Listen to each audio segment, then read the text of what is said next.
నా పేరు శ్రీనివాసరావు అండి. నేను ఇప్పుడు ఒంగోలు డివిజన్ ప్రెసిడెంట్గా ఉన్నాను. ఇప్పుడు నేను వచ్చేసి గత 25 సంవత్సరాల నుంచి పార్టీలో యాక్టివ్గా ఉంటున్నాను. నేను మా సొంత గ్రామంలో సర్పంచ్ కూడా పోటీ చేసి ఉన్నాను. గతంలో వైస్ సర్పంచ్గా కూడా పనిచేశాను. నా వయసు 25 సంవత్సరాలు వచ్చిన కాడ నుంచి నేను పార్టీలో యాక్టివ్గానే ఉంటున్నాను.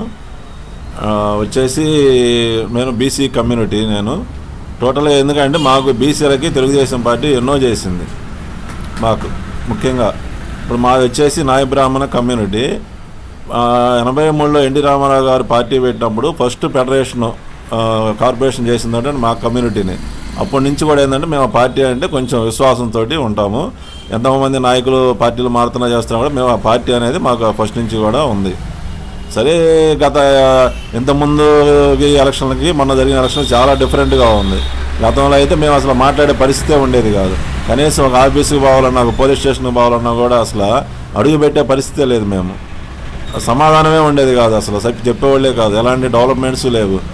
అణిచివేత ధోరణి ఎక్కువైపోయింది. మాట్లాడితే దౌర్జన్యాలు చేయటము, బెదిరించడాలు ఇవే నిత్యకృత్యం అయిపోయినాయి. అయినా కూడా మేమేంటంటే చంద్రబాబు గారి ఆధ్వర్యంలో పార్టీ ఏ విధంగా అయినా సరే పార్టీని బలోపేతం చేసుకొని రాష్ట్రానికి మళ్ళీ పునర్వైభవం తీసుకురావాలని చాలా కష్టపడ్డాము, చేసాము. ఈ ప్రజలు కూడా దానికి సహకరించారు.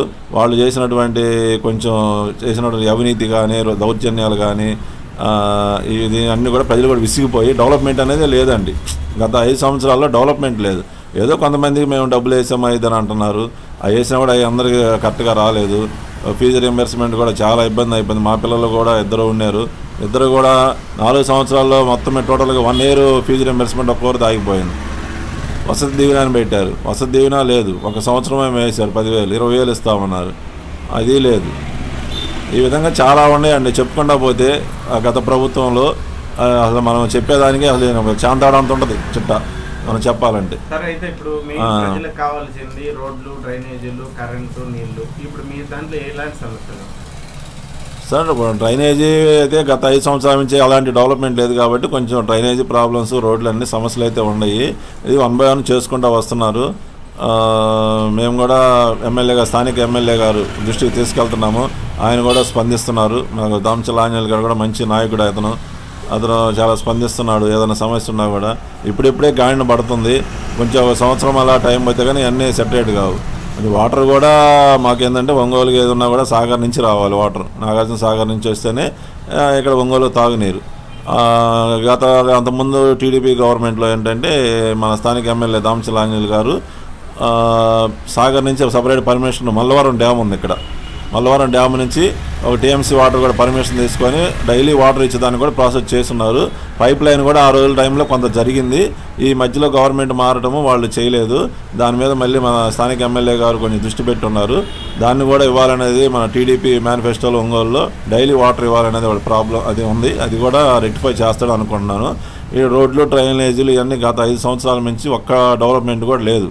ఎక్కడో ఒకటే అలా ఏదో చిన్న వేశారు కానీ మేజర్గా అసలు చాలా ప్రాబ్లం. కనీసం కాలువల్లో మట్టి కూడా తీసిన పాపం బాలేదు.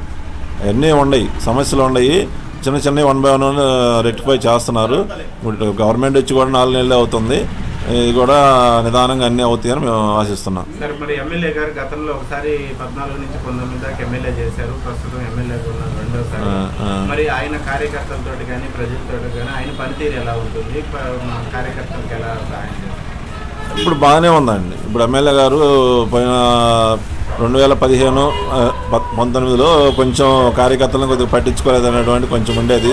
అంటే సార్ కూడా ఆ రోజుల్లో కొంచెం కొత్తగా రావటము, ఆయనకు కూడా కొంత అవగాహన ఎవరు ఏందనేది అవగాహన లేక కొంత కార్యకర్తలకు న్యాయం చేయలేకపోయాడు. అది తర్వాత మనం తెలుసుకొని ఇప్పుడు చాలా మార్పు వచ్చింది. ఇప్పుడు చాలా మార్పు వచ్చి కార్యకర్తలు కూడా అందరూ ఏదన్నా కూడా స్థానిక నాయకులకు మంచిగా రెస్పెక్ట్ ఇస్తున్నాడు. బాగా ఉంది. ఇప్పుడు చాలా మార్పు వచ్చింది. అయితే ఇంకా సారు వచ్చి ఇంకా బాగా డెవలప్మెంట్ చేయాలని కోరుకుంటున్నాం.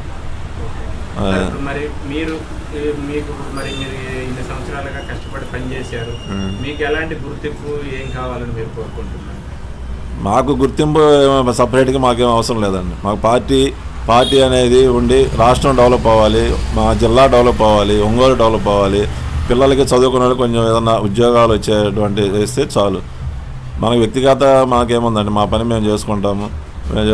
దాంతోపాటు కొంత పార్టీకి ఉడతా వ్యక్తిగా మనం పార్టీకి సేవ చేస్తున్నాము. ఆ ఎమ్మెల్యే గారు కూడా మాకు బాగానే ఉన్నారు. ఏదైనా ఇబ్బంది వచ్చినా కూడా, ఏదైనా చెప్పుకున్న ఆయన దృష్టికి వెళ్ళినా కూడా ఆయన స్పందిస్తున్నారు. అది ఇదైతే ఇబ్బంది ఏం లేదు. కాకపోతే ఏంటంటే కొంచెం డెవలప్మెంట్ అనేది కొంచెం నిదానంగా జరుగుతుంది. గత 5 సంవత్సరాల నుంచి లేదు కాబట్టి ఆర్థిక వ్యవస్థ కూడా చిన్నాభిన్నం అయిపోయింది. కాబట్టి ఇది దాన్ని రెక్టిఫై చేసుకొని నిదానంగా డెవలప్మెంట్ కూడా అవుతుందని మేము కోరుకుంటున్నాం. ఓకే సార్, ఇప్పుడు మరి మీరు ముఖ్యంగా బాగా మీకు కొంచెం ఇబ్బందులకు గురైన సంఘటనలు ఏంటి? మీరు ఏ కార్యక్రమాల్లో పాల్గొన్నారు? ప్రతి కార్యక్రమం అండి, మా పార్టీ ఏదైతే పిలుపుస్తుందో ప్రతి కార్యక్రమంలో మేము ఉంటాము. మా ఆఫీసు తరఫున మాకు ఏమైతే మెసేజ్ వస్తుందో ప్రతి దాంట్లో మేము ఇన్వాల్వ్ అవుతాం. ధర్నాల విషయంలో కానీ, రాష్ట్రరోగాలు కానీ, ప్రతి దాంట్లో కూడా మేము మా పార్టీ ఏదైతే పిలిపిస్తుందో ఆ పార్టీ అన్నింటిలో మేము ఉంటాము. సార్, ఇప్పుడు మరి ప్రస్తుతం మన ప్రభుత్వం వచ్చి 5 నెలలు అవుతుంది. ఇప్పుడు మరి ఈ 5 నెలల్లో జరిగిన కార్యక్రమాల గురించి చెప్పండి. అవునండి, ఇక 5 సంవత్సరాలు ఇప్పుడు వచ్చి 4 నెలలు అయింది. ఈ 4 నెలల్లో ఇప్పుడు వచ్చిన 10 నెలల్లోనే మన పెన్షన్లు పెంచారు. అంతకుముందు 3,000 ఉన్నది 4,000 చేశారు. ఇప్పుడు మేము ఇచ్చినటువంటి హామీ సూపర్ 6లో ఇప్పుడు ఉచిత గ్యాసు ఒకటి ఇంప్లిమెంట్ అయింది, ఆల్రెడీ రన్నింగ్లో ఉంది. సరే, ఉచిత బస్సు అని అడుగుతున్నారు, అది కూడా తొందరలోనే అయిద్దాం అనుకుంటున్నాము. ఇంతకుముందు ఈ లోన్స్ కానీ ఇవన్నీ ఏమి ఉండేది కాదు, ఈ సబ్సిడీ లోన్స్ కానీ, కార్పొరేషన్ లోన్స్ కానీ ఇలాంటివన్నీ కూడా ఇప్పుడు ఇస్తున్నారు. ఇప్పుడు ఈ బడ్జెట్ కూడా అయిపోయింది కాబట్టి బడ్జెట్లో ఇస్తారని మేము అనుకుంటున్నాము. ఆల్రెడీ ఇప్పుడు ఫీజు రింబర్స్మెంట్ కూడా డైరెక్ట్గా ఇంతకుముందు ఏంటంటే బ్యాంక్ తల్లుల అకౌంట్కి వేసేది. ఇప్పుడు ఆ ప్రాబ్లం లేకుండా డైరెక్ట్ కాలేజీకే వేస్తున్నారు. దీనివల్ల ఏంటంటే పేరెంట్స్ మీద ఎలాంటి ఒత్తిడి ఉండదు. ఉంది కాబట్టి ఆర్థిక వ్యవస్థ సరిగా లేదు కాబట్టి కొంచెం టైం ఇవ్వాలి. సీఎం గారికి ఇస్తే అన్నీ సక్రంగా అవుతాయి. మనం కూడా తొందరపడితే అన్నీ కాదు. ప్రజలు కూడా ఏంటంటే 5 సంవత్సరాలు విసిగిపోయి వచ్చిన కాడి నుంచి ఇంకా అవ్వాలని కొంచెం స్పీడ్గా ఉన్నారు.